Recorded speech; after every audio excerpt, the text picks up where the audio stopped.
So hello everyone, this is Rubaidara Rusha. অনেক দিন পর তোমাদের সাথে একটা মিনি ব্লগ শেয়ার করব। আসলে অনেক অসুস্থতা, কাজের প্রেশারের জন্য আসলে কোনো ব্লগই বানানো হচ্ছিল না, তো ভাবলাম আজকে তোমাদের সাথে ছোট্ট করে একটা ব্লগ শেয়ার করি। তো সেদিন হচ্ছে শুটের জন্য বের হয়ে গেছিলাম, আমি একাই বের হয়েছিলাম। সো সাথে যে দেখতেছো ওকে স্কিপ করলেও চলবে। তোমরা সবাই জানো বিশ্বকাপের আবহ শুরু হয়ে গেছে, আর ফুটবল মানেই তো আবেগ, উন্মাদনা আর নিজের প্রিয় দলের প্রতি ভালোবাসা। আজকে আমি নিয়ে এসেছি আর্জেন্টিনা ও ব্রাজিলের জন্য দারুণ দারুণ কিছু টি শার্ট। ঠিক এইভাবে আমাকে প্রমোশন করতে হয়েছে। তো আমি আজকে বেসিক্যালি টি শার্ট প্রমোশনের জন্য বের হয়েছিলাম। প্রথমে হচ্ছে ব্রাজিলের টি শার্ট পরতে হয়েছে, না চাইতো, কারণ আমি ব্রাজিলের সাপোর্টার না, বাট ফার্স্টে আমি ব্রাজিলের টি শার্টে শুট করছি, আর এদিকে হচ্ছে আমি শুট শেষে আমি দাঁড়িয়েছিলাম আমার সিঙ্গেল শুট। ওখানে যারা ছিল সবাই কম বেশি টি শার্ট পরে শুট করছে, এন্ড দেন এখানে চেঞ্জ করাটা অনেক বেশি ডিফিকাল্ট ছিল। দ্যাটস ওয়াই হচ্ছে আমি ব্রাজিলের উপরে আর্জেন্টিনা পরে কাজ চালিয়ে দিচ্ছি। তো এখন তোমরা বলো, তোমরা কোন দল সাপোর্ট করো,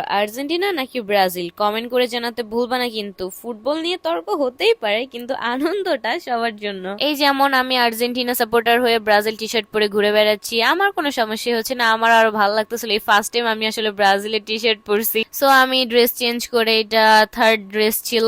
এটা কোন দেশের টি শার্ট এটা তোমরাই গেস করবা, আই মিন কমেন্ট করে জানাবা। জাস্ট প্রত্যেকটা ড্রেস পরতেছিলাম, এন্ড ড্রেস পরে 20-30টা পিকচার এন্ড ভিডিও কালেক্ট করার পর আবার দৌড়ে যে ড্রেস চেঞ্জ করে আসছি। এন্ড এই ড্রেসটা আমার, আই মিন এই টি শার্টটা আমাকে অনেক বেশি ম্যাচ করতেছিল। ওখানে সবাই বলতেছিল আমাকে নাকি এই টি শার্টটা অনেক বেশি সুন্দর লাগতেছিল। এন্ড আর্জেন্টিনা বলে কথা, Argentina girl, Argentina T shirt তো সুন্দর লাগতেই হবে। দুপুর থেকে শুট করতে করতে একদম বিকাল হয়ে গেছিল। সো আমরা সবাই বের হয়ে যাচ্ছিলাম, এন্ড বের হওয়ার সময় দেখি গাছে অনেকগুলো কাঁঠাল ঝুলতেছে, যদিও আমি কাঁঠাল একদম লাইক করি না। পিকচার ভিডিও তোলা শেষ, দেন মনে পড়লো যে এই টি শার্ট গুলো নিয়ে যে ডিটেলস ভিডিও সেটাই মেক করা হয় নাই। দেন হচ্ছে ডিটেলস ভিডিওটা মেক করলাম, এন্ড আমার সাথে যে দাঁড়িয়ে আছে ও হচ্ছে সে টি শার্টের অনেকগুলো প্রমোশন করছে। এন্ড মজার কথা, ও কোনো ডায়লগই দিতে চাচ্ছিল না, ও বলতেছিল সম্পূর্ণ ডায়লগ আমাকে দিতে। আমি বলতেছিলাম তাহলে তুমি আমার অ্যাসিস্ট্যান্ট হয়ে যাও, এগুলো নিয়ে দাঁড়ায় থাকো, আমি এগুলো খুলে খুলে দেখাই, আমি ডায়লগ দিই, তোমাকে কিছু বলতে হবে না, আমার অ্যাসিস্ট্যান্টের কাজটা তুমি করে দাও। আসলে কাজ কোনোটাই সোজা না,